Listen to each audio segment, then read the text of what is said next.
doing this again. I am sorry. When Anna confessed, there were no tears, no pleas for forgiveness. She spoke as casually as if she were talking about what she'd eaten for lunch. We were sitting in our living room, the same space where birthdays were celebrated, Christmas mornings were spent, and dreams for the future had been planned. She looked me straight in the eyes and said flatly, "I slept with someone else. And honestly, I don't feel bad about it." At first, I just stared at her, waiting for her to laugh, to say she was drunk, or to admit it was some mistake she regretted. But instead, she leaned back on the couch with her arms crossed, looking smug, as if she'd just won a debate. "Why?" I finally managed to whisper. She gave a little shrug. "Because I wanted to. Because things with us have been boring, and I wanted to feel alive again. And now I do. I feel amazing." Her words hit harder than any punch I had ever taken. My mind flashed through all the late nights I worked to provide for us, the anniversaries I planned, all the little ways I put her happiness before mine. And now she was telling me it wasn't enough, that I wasn't enough. But instead of exploding, I went silent. Years of working as a contractor had taught me how to stay calm when everything was falling apart. "Okay," I said, standing up. She frowned. "Okay, that's it. No shouting, no insults. Just okay." She smirked, mistaking my calm for weakness. "Good, because I don't need you trying to make me feel guilty. I'm not the bad guy here." That night, I didn't sleep. I sat at the kitchen table, staring at faint coffee rings on the wood, replaying everything. The late-night texts she always hid, the sudden girls' nights. The new lingerie I never saw her wear for me. The signs had been there, I just hadn't wanted to see them. But now, everything was crystal clear. By morning, my rage had cooled into something sharper, resolve. I brewed coffee and packed a small overnight bag. Not because I was leaving, but because I wanted to send a message.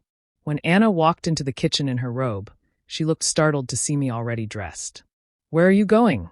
she asked, rubbing her eyes. "Nowhere," I replied evenly, sipping my coffee. "Just thought I'd get an early start." She gave me a suspicious look. "You're acting strange." I smiled faintly. "Am I? I just needed time to think about what you said last night." Her face softened, like she thought we were about to have some heart-to-heart where I'd beg her to stay. She reached for my hand. "Look, I know you're hurt, but this doesn't have to end us. I still love you. I just needed something different." I pulled my hand away. "Different," I repeated. "Right. And you got it. Congratulations." Her expression soured. "What's your point?" "My point," I said, standing up, "is that you made your choice. Now I'll make mine." That morning, I didn't just clean, I reset everything. Drawer by drawer, I packed her belongings into boxes, neatly folded and stacked in the garage. Every photo of us came down. Every trace of the life we had built was erased. By noon, I sent her a text. "Come home. We need to talk." When she walked in, her face drained of color. The house looked hollow. What is all this?" she stammered. "This," I said calmly, "is me taking back my life. You said betraying me made you feel amazing. Great. Go keep feeling amazing somewhere else." Her jaw dropped. "You can't just throw me out." "Actually," I said, handing her the boxes, "I can. And I am." She clutched one like it was a lifeline. "You're really ending this over one mistake?" I laughed bitterly. "One mistake?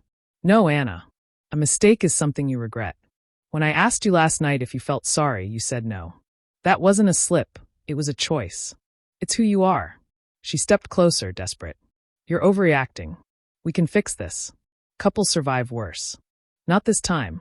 My voice was calm, though my chest burned like fire. "Do you know what it felt like to sit there and hear the woman I trusted most brag about betraying me? To hear you say it made you feel alive, like I've been holding you back all along." She flinched. "I didn't marry someone who would humiliate me in my own home. And I won't keep living with one either. So yes, you're leaving today."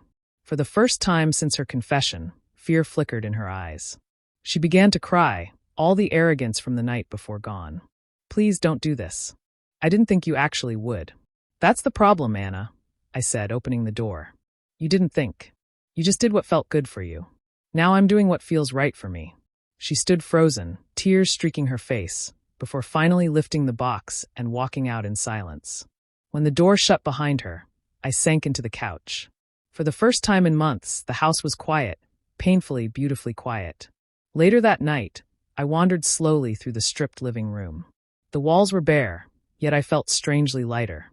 The grief was still there, but beneath it, a freedom I hadn't felt in years.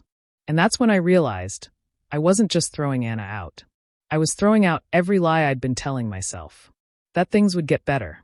That she still loved me the way I loved her. That I just needed to try harder. No, I was done trying. And for the first time in a long time, that felt like peace.